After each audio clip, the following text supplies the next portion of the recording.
fact is that the Palestinians have lived under occupation, and Gaza They're not under occupation. They have their own state. That's nonsense. Is a state, that's nonsense. And it is run by Hamas, and they had one election, which, as Trevor said, the people voted for Hamas. Hamas then killed the opposition, and they've never had an election since. But they could have a state. If they wanted a state, they could have... The debate between the Muslim girl and Douglas Murray on the BBC highlighted stark differences in perspectives regarding the ongoing conflict between Hamas and Israel. Central to their discussion were the issues of Palestinian governance, Israeli military actions, the role of the international community, and prospects for peace. Of the think tank, the Henry Jackson Society, and by the Labour MP Rushanara Ali. Welcome to both of you. Rushanara Ali, is there anything realistically that the West, the European Union, the British government can actually do to solve this conflict? Well, we need the European Union, and including the British government, to work together to show leadership and also to act as an honest broker. And what we've seen yet again is that Israel has shown complete disregard for humanitarian issues. Some 600 people are now dead, mainly civilians, 100,000 seeking refuge. And we need the European Union to be a strong voice in recognising, of course, Israel needs to maintain its security, but its reaction and response is not proportionate, and we need the European Union, including the British government, to speak up and work towards resuming peace negotiations, which have been completely elusive over recent years. How does Israel maintain its security without this sort of violence that escalates? Well, this sort of violence and the death of so many people, particularly Palestinians, of course there have been casualties on the Israeli side as well, but the vast majority have been Palestinians, won't secure Israel, won't provide long-term security. What we need is the international community to work together. But also, Israel needs to respect international humanitarian law, international law generally, and that's not happening. Has Israel disregarded humanitarian and international law by going into Gaza in the way they have? No, not at all. Apart from anything else, the very muted response, and indeed in many cases a very encouraging response for Israel from the international community, is, I think, testament to the fact that it is playing not just by the rules, but by the most stringent rules imaginable. The reason why the casualties exist in the Gaza is obviously because Israel is trying, as an operational objective, to stop Hamas and other jihadist groups from firing rockets into Israel. In order to do that, Israel is carrying out a very, very targeted campaign. Now, it is inevitable in that civilians are going to be killed as well. And one of the reasons why that is happening... Excuse me, if I just finish. One of the reasons why it's targeted, because they are trying to get the launch pads that the rockets are coming from. Now, one of the reasons why there is a problem from this, of course, is that Hamas has, and incidentally CNN has the tape of this, among others, has been encouraging the people of Gaza to, quote, protect the houses of Hamas commanders, to actually congregate around areas which the Israelis have dropped leaflets and texted civilians to say this area is going to be hit. Hamas has actually tried to maximise the casualties. So that's the first point. As for how this is to be stopped, I think there's a very important thing that we do not, the international community does not simply perpetuate this conflict in trying to stop Israel from achieving the operational objective of stopping the rocket fire. This is the third time now that this has happened. Well, and I would suggest... It's more than the third time, the actually. third time there's been this exchange since 2007. Right. OK. I mean, we'll look at the operational and what actually both sides are hoping to achieve. But Rushanara Ali, you told a demonstration at the weekend that David Cameron had failed to show international leadership. My party is with you, and the Labour Friends of Palestine are with you. Do you have Ed Miliband's support for your line on this conflict? Well, Ed Miliband has made it absolutely clear that the incursion, the ground incursion, he said this only yesterday as well, the ground incursion is not one that is supported. We recognise Israel's demand, as Ed Miliband has said, to for its security, but its response has been disproportionate. And the point about international leadership is, if you look at what David Cameron said in 2010, he described the blockade of Gaza as an open prison.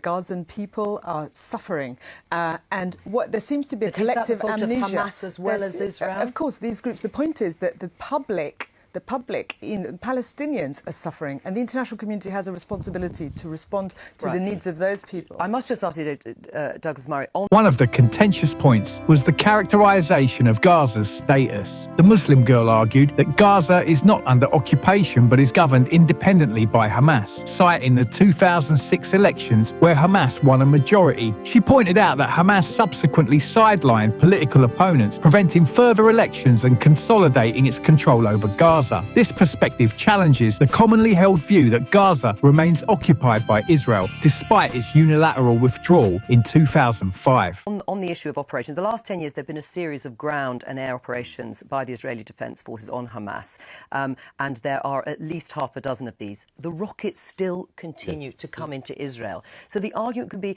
are these Palestinians, innocent Palestinian civilians, losing their lives for nothing? The Israelis are not achieving their aims. The rockets continue from Hamas, and, all right, you are saying that they hide their munitions, their rockets and militant leaders in civilian buildings. But in the end, the Israelis have not stopped the rockets coming in, and more Palestinians are dying. I mean, anyone interested in bringing peace to the region has to bear in mind the very serious learning curve that Israelis went through when, after the withdrawal from Gaza in 2005, they got not peace from Gaza, but rocket fire, thousands and thousands of rockets. So what they've been trying to do since is to stop the rocket fire. And as I say, since 2007, and Hamas did a coup, a military coup in the Gaza, and killed their fellow Palestinians from Fatah and other parties, the Israelis have, on 3 major occasions now, gone in. Now, the problem with this is that the international community tends to allow Israel some weeks in order to achieve the operational objective. They're going to lose international support, exactly. aren't they, now, Israel? The crucial thing, just to add on this, is it is very important that Israel is allowed to win at some point. The international community is quite good at prolonging the conflict precisely by not allowing Israel to achieve its operational objective. What does a win look like in this case? I mean, can there ever be a military solution to this problem of particularly Gaza and Israel rather than the West Bank and Israel? It's a platitude, but it happens to be true here. There are going to be no winners here, whatever the outcome. I think that, if I can speak personally, my heart is rather with what Roshanara says. However, I have 2 caveats. One is, I really dislike the tendency, particularly from the media here, always to put Israel in the dock here. The truth of the matter is that In contrast, Douglas Murray emphasised Israel's security concerns as the primary driver of its military actions in Gaza. He defended Israel's military campaigns as necessary responses to rocket attacks launched by Hamas and other militant groups from Gaza into Israeli territory. According to Murray, these operations aim to dismantle Hamas infrastructure, including rocket launch sites often embedded within civilian areas. He criticised Hamas for using civilians as human shields and manipulating international sympathy by exacerbating civilian casualties. People of Gaza actually voted for Hamas, and they voted knowing what would happen. Hamas has been very clear it has no intention of making peace with Israel. So actually, you know, this is a horrible, cruel thing to say. This is a result of a democratic outcome. And by the way, the really bigger issue here is Egypt, because that's what's really made the big difference here. So I think... And Egypt is also worried about being on the border with Gaza. The peculiar thing is, Israel and Egypt, relative to Gaza, are in exactly the same position right now. Yes. So I think that the notion of the way that we tend to report this, which is it's Israel versus suffering Palestinians, is just not right. That's not what this is about. I mean, Roshanara Ali, what is it that Hamas wants to achieve? I mean, what is it? I mean, Trevor Phillips says that people voted for Hamas as opposed to Fatah, to the Palestinian Authority in the West Bank. They voted for Hamas knowing that they would be much more hardline. So what is it that they want? I hope what Trevor's not saying is that by voting for Hamas, those who voted were in some way are now deserve, or you know, the punishment, collective punishment that is now being espoused. No, that's an outrageous let me finish. thing to say. Let me finish. That's an outrageous thing. You know that's not what I'm saying at all. I very much hope not. But the point is that this cycle of violence is going on and on. The fact is that the Palestinians have lived under occupation, and Gaza They're not under has occupation. been. They have their own state. They have, the Gaza that's nonsense. is a state, that's nonsense. and it is run by Hamas, and they had one election election, The point which, as is Trevor the said, the people- people there's voted been- for Hamas. Stop Hamas then interrupting. killed the opposition, back and to they've it. never had an election All right. since. But they could have a state. Let's If have- they wanted a state, they could have a Let's state. let Rushnara finish her point. You're saying that they are living under There seems to occupation. be a bit of amnesia here about The debate also touched on the international community's role and responses to the conflict. The Muslim girl called for stronger leadership from entities like the European Union and the British government to act as unbiased mediators. She criticised what she perceived as a disproportionate international response that favours Israel, citing civilian casualties and humanitarian crises in Gaza exacerbated by Israeli blockades and military actions. She urged for more assertive efforts to resume peace negotiations and alleviate Palestinian suffering. Murray countered by asserting that Israel adheres to international humanitarian law in its military operations, despite inevitable civilian casualties. He argued that Israel's actions are justified as defensive measures against ongoing threats posed by Hamas, which refuses to recognise Israel's right to exist and openly calls for its destruction. Murray cautioned against international pressure that could undermine Israel's ability to defend itself effectively, suggesting that allowing Israel to achieve its military objectives is essential for long-term stability. the history of what's happening in that region and the fact that Palestinians don't have a state. They have, lived under occupation. They've lived under attack. And what we need is rapidly, in order to secure peace, which is rapidly eluding this and has region, done for we need the international community. We need leaders in America and European do Union to what work together precisely? to resume negotiations and to, first of all, bring an end to this conflict. Well, and that's- The end of the conflict will be fastest brought about by Hamas being thrown out of the West Bank by the Palestinians of the West Bank or by any other force available. We've got to remember this. The two-state solution, such as it is, and it's a dream, but it's still a possible dream if you talk about the West Do the Bank. Israelis What genuinely is- believe in that Yes, I two-state think they do, with the West Bank. The thing that is a problem, and is an irreconcilable problem at the moment, is what you do with Hamas, which wants to annihilate the Jewish state and does not want peace. That is a problem. Steady, Right. Doug. I mean, The real problem Nobody here has is track the with agenda is that. now being controlled by people who don't want peace, whether it is the settlers on the West Bank or it's Hamas. right. That's the Absolutely. problem. I can How do assure we you wrest the settlers do agenda not. out of the hands of those groups of people who, by the way, are not states? Yeah. These are gangs. Sure, Let's- and unfortunately, let's- Gaza is run by a gang. Let's leave it there. Thank you both very much. As usual, please be respectful. You're free to pass your opinions. You're free to, argue it out with someone in the comment section. Go back and forth, but please be respectful. Now, you guys, I always ask a question in all of this video, and it has gotten to a point where I'm now like, will it ever end? What do you think would happen to bring the peace of these two nations? What do you think can happen? The woman said they should step in, resume negotiations and all of those things. And at this point, it's more of like they are saying they are just about the destruction of Israel, to destroy Israel, right? And it's a attack and defend situation. And the same way The discussion highlighted deep-seated ideological differences regarding the feasibility of a two-state solution and the intentions of both parties involved. The Muslim girl expressed skepticism about Israel's commitment to a peaceful resolution, questioning its treatment of Palestinians and the viability of negotiating with Hamas. Murray, on the other hand, pointed to Hamas' uncompromising stance and continued attacks on Israel as barriers to achieving lasting peace. The debate also delved into the question of what constitutes a proportional response from Israel in its military engagements with Hamas. The Muslim girl argued that there were a high number of civilian casualties in Gaza, including women and children, reflects a disproportionate use of force by Israel. She criticised the international community for what she perceived as a muted response to these casualties and called for stronger condemnation and pressure on Israel to alter its military strategy. Yesterday I watched the raw footage, about an hour of the... How did you bring yourself to do that? I was invited to see the raw footage from the 7th of October massacres, and I've seen quite a lot in war zones I've covered, in the flesh as well as in sometimes being shown video of atrocities. I think what I saw yesterday is by some margin worse than anything I've seen before. And I've been in Nigerian villages when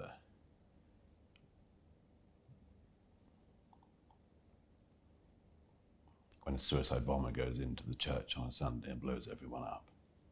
And then people chase people through the fields shooting them. I've seen enough exit wounds from children's bodies. But the footage of the 7th of October is a level of depravity that, yes, not even the Nazis did.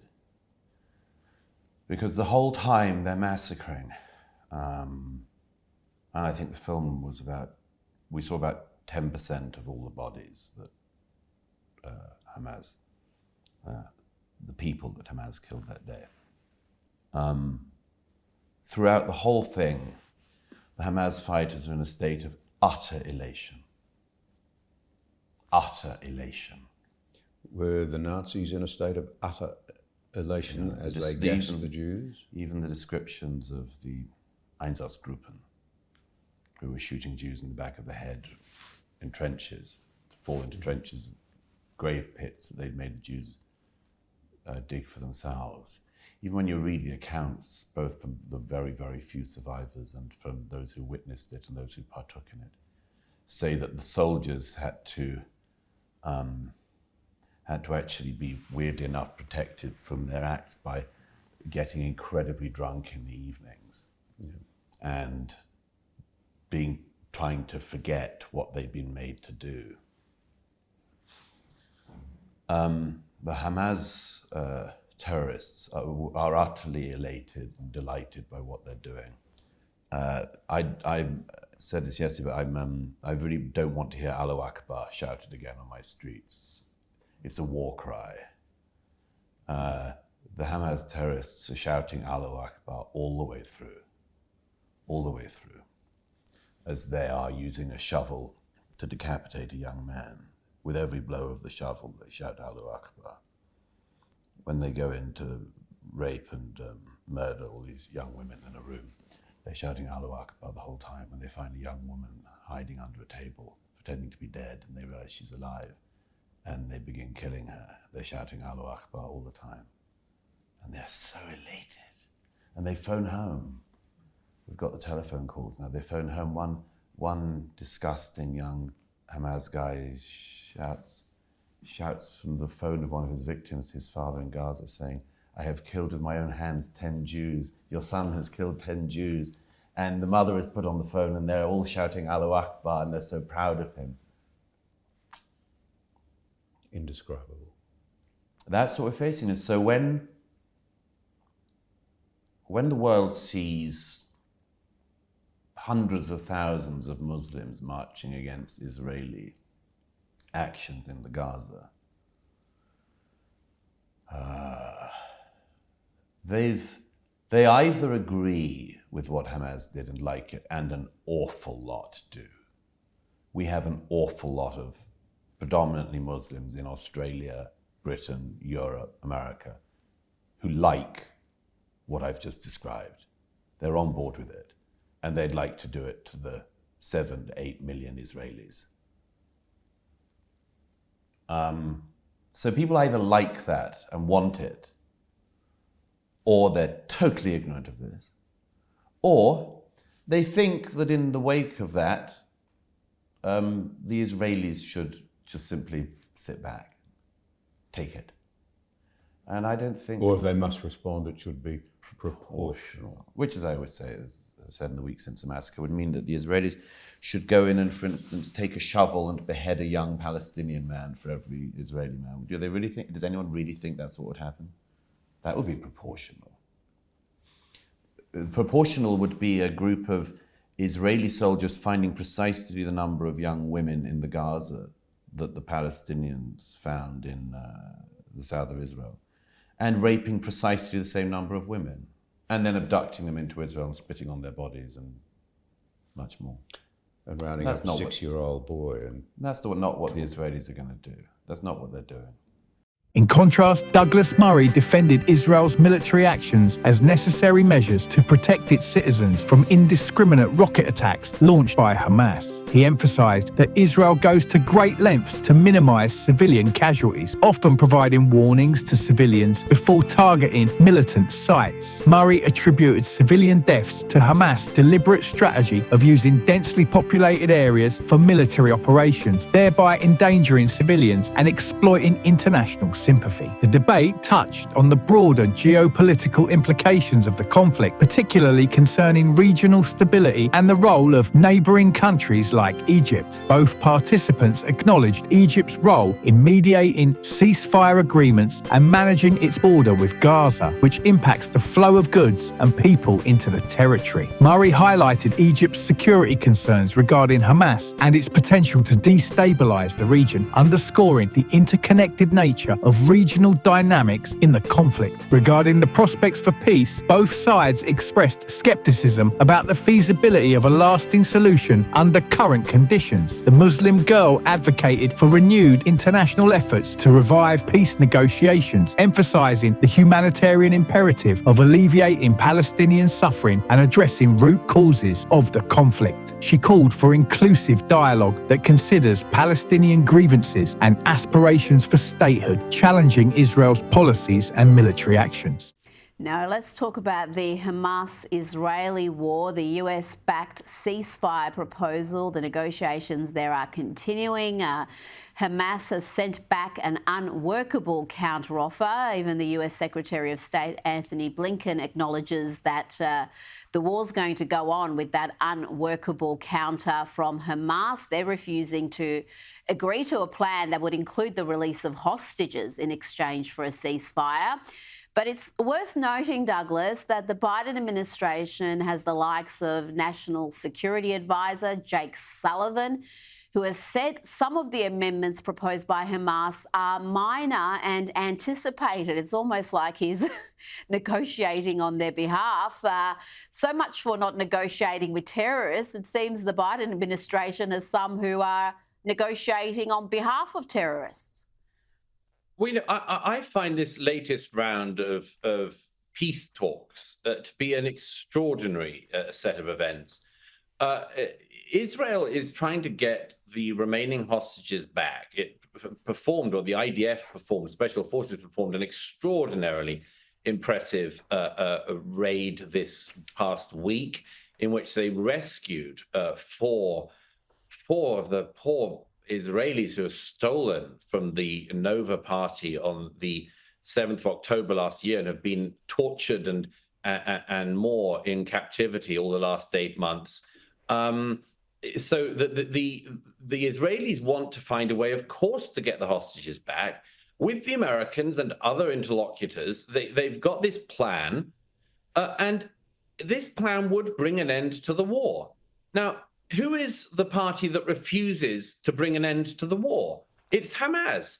And I wonder, Rita, whether all the morons protesting on the streets of Australia and America and everywhere else in the West, calling for ceasefire, will register for even a moment that a ceasefire actually is on the table once again. And who is it that has rejected it? Hamas. And you know, I wonder whether any of these morons will notice this. I doubt it. But if the war is going to go on, everybody can say now with 100% certainty, as you could for the last 8 months, the reason that there is no ceasefire is because of Hamas. Absolutely. Well, the morons, as you call them, marching in the streets in Australia, they never mention Hamas. It's always like Hamas don't exist. Yep. And you are going to be involved in a debate next week where you will argue that anti-Zionism is anti-Semitism. Tell me why you think that is the case, because there are many on the left in particular who argue that being anti-Israel, being anti-Zionist is not the same as being anti-Semitic, and they point often to the fact that there are prominent Jews who call themselves anti-Zionists. Yeah, I'm going to keep my powder dry for Toronto on Monday night. but it's Not giving it away. I'm not giving anything away. I mean, it's a topic that's incredibly important because just look at the way in which this word Zionist is now thrown around. I mean, the disgust with which it's thrown around, the way in which this word that describes this noble and wonderful concept of Jewish statehood is being used as a slur. And, you know, as I say, once again, and I've seen it myself, saw it recently in Australia, in Melbourne and Sydney, you had protesters screaming about Zionists. Zionists, do they know what they're talking about? I don't think so. So I do want to set the record straight on some of that. I think that this is an extraordinary moment where there should be a moment of clarity in the West about this. And instead, I think that we're seeing an explosion of bigotry. And I'm looking forward to getting into the weeds in Toronto on Monday. So I think it's sold out, but anyone who wants to come to Roy Thompson Hall, perhaps they can bribe their way to get a ticket. I don't know. Well, I pity whoever is facing you in this debate. You're not a man I would want to be having a all-out debate on, particularly on an issue like this, because I know you're passionate about it. And the debate is timely because we now have people marching in America. In contrast, Murray pointed to Hamas' rejectionist stance towards peace with Israel, citing its charter that calls for the destruction of the Jewish state. He argued that any meaningful progress towards peace hinges on Hamas renouncing violence and recognising Israel's right to exist, which he viewed as unlikely given Hamas' ideological commitments and history of militant resistance. The debate underscored the complex nature of the Hamas-Israel conflict, characterised by deep-seated historical grievances, competing national narratives, and divergent interpretations of international law. It highlighted the challenges of balancing Israel's security concerns with Palestinian aspirations for self-determination and the broader implications for regional stability. Let us know your thoughts in the comments below, and for more content like this, be sure to subscribe to the channel.